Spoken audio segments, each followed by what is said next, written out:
Bismillah, Assalamualaikum warahmatullahi wabarakatuh. Apa kabar guru hebat Indonesia? Alhamdulillah. Bapak Ibu, ternyata persoalan P3K dan masalah yang sedang terjadi itu dibahas di rapat kerja Kemdikbudristek dengan Komisi 10 DPR RI, dan 3 hari lagi sisa pendaftaran Bapak Ibu. Semua permasalahan mengapa P1, P2, P3 itu tidak dapat formasi atau turun formasi prioritas terbahas di rapat ini, termasuk juga Bapak Ibu bahwa untuk P1, P2 itu yang ada hanyalah seleksi, maaf ya, yang untuk P2 dan P3 itu yang ada hanyalah seleksi observasi, dan P4 atau umum itu ada seleksi akademik, seleksi tes. Mari kita dengarkan penjelasan lebih lanjut dari Prof. Nunuk di hadapan Komisi 10. Bapak Ibu yang saya hormati, seleksi guru ASN P3K tahun 2022 ini menggunakan mekanisme yang berbeda dari tahun sebelumnya. Seleksi guru ASN P3K ini tahun ini menggunakan 3 mekanisme seleksi dan memprioritaskan guru lulus passing grade untuk mendapatkan formasi. 3 mekanisme sebagaimana yang diatur dalam Permen PAN RB nomor 40 tahun 2020, nomor 20 tahun 2022. Ada 3 mekanisme. Yang pertama adalah seleksi penempatan guru lulus passing grade, di mana penempatan ini menggunakan nilai seleksi tahun 2021, diprioritaskan ditempatkan di tugas masing-masing. Jika tidak tersedia, ditempatkan di satuan pendidikan yang membutuhkan. Yang membutuhkan artinya yang tidak ada guru non-ASN di sekolah tersebut. Peserta untuk seleksi penempatan ini adalah yang termasuk lolos passing grade tahun 2021, terdiri dari guru THK 2, guru honorer di sekolah negeri, lulusan PPG, dan guru swasta. Dalam Permen PAN disebutkan memang jika masih tersedia formasi, baru dibuka seleksi observasi atau penilaian kesesuaian, yang mana seleksi ini dilakukan dengan mempertimbangkan dimensi kompetensi profesional, pedagogik, sosial, dan kepribadian. Yang menjadi peserta seleksi mekanisme yang kedua ini adalah guru THK 2 dan guru honorer di sekolah negeri yang terdaftar di data pokok pendidikan minimal 3 tahun. Dan jika memang masih tersedia formasi, baru dibuka menggunakan seleksi tes, yang mana seleksi ini dilakukan dengan mempertimbangkan sama dimensi teknis, kompetensi manajerial, dan sosiokultural. Pola tesnya sama dengan yang dilakukan di tahun 2021. Siapa saja yang bisa mengikuti mekanisme ketiga ini adalah guru honorer di sekolah negeri yang mempunyai masa pengabdian kurang dari 3 tahun, yang terdaftar di data pokok pendidikan, kemudian lulusan PPG, dan guru swasta yang terdaftar di data pokok pendidikan dan atas seizin yayasan. Bapak Ibu yang kami hormati, dari 3 mekanisme ini kami sampaikan pada slide berikutnya.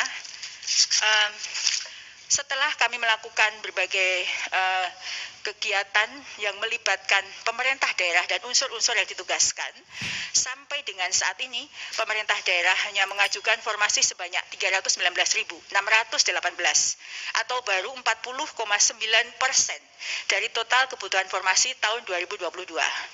Di dalam layar kami gambarkan bahwa kebutuhan sebenarnya adalah 781.844 sebagaimana digambarkan dalam grafik tersebut. Dan sesuai usulan yang sudah kami dapatkan sebelum kami melakukan pendekatan dengan Pemda itu sebesar 17% saja dari total kebutuhan, yaitu 131.239.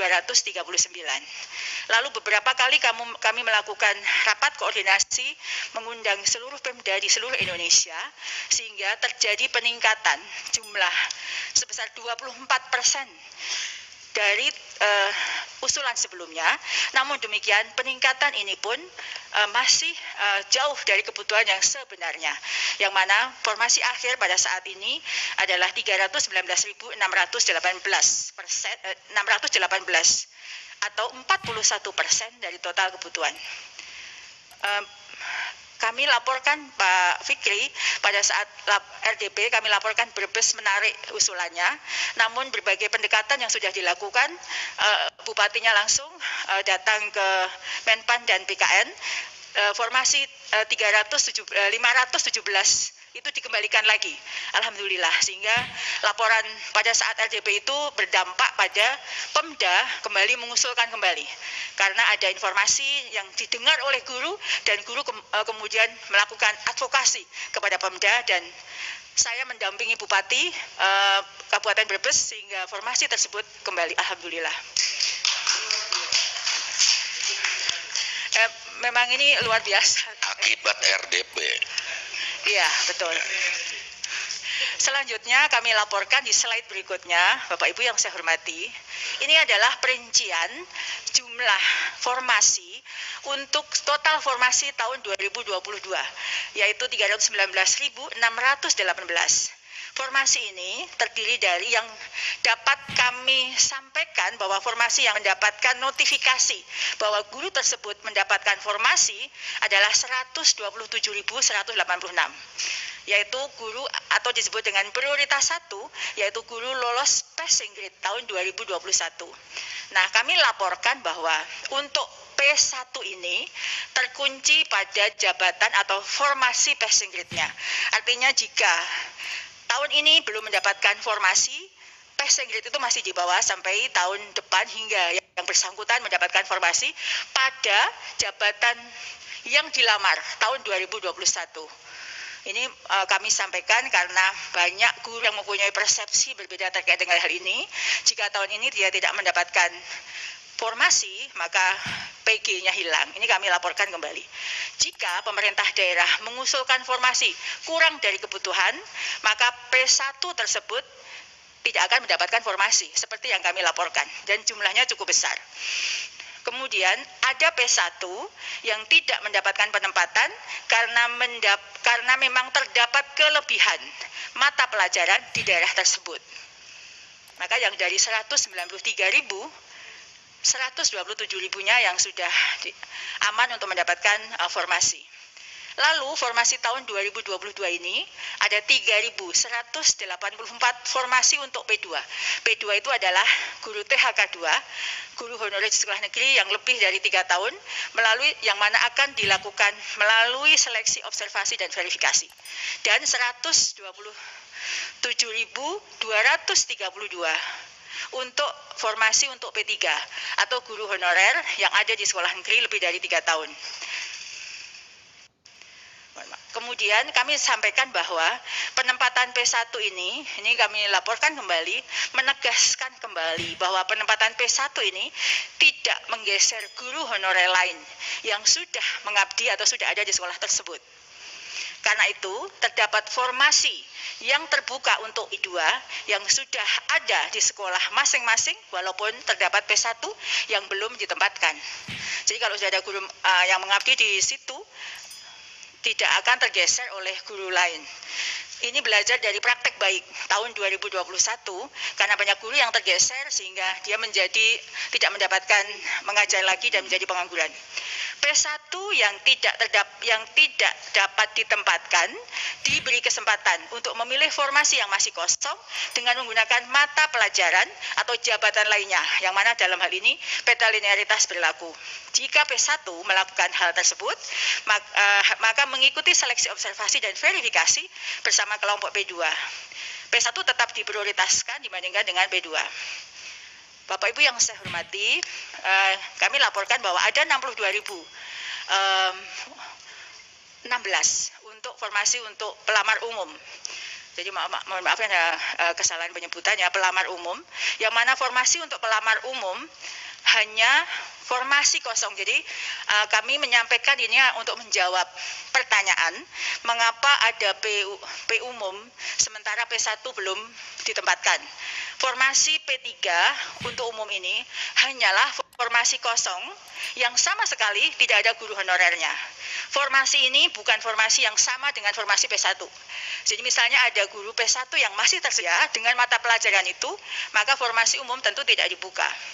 Yang mana ini mata pelajaran ada di pelamar umum ini berbeda dengan P1. Jika masih ada P1 guru bahasa Inggris misalnya yang tidak mendapatkan penempatan, maka tidak akan ada formasi untuk umum untuk mata pelajaran bahasa Inggris. Kami lanjutkan di slide berikutnya. Nah, ini terkait dengan guru lolos passing grade yang petanya yang sekarang sedang menjadi bagian kami untuk melakukan penempatan.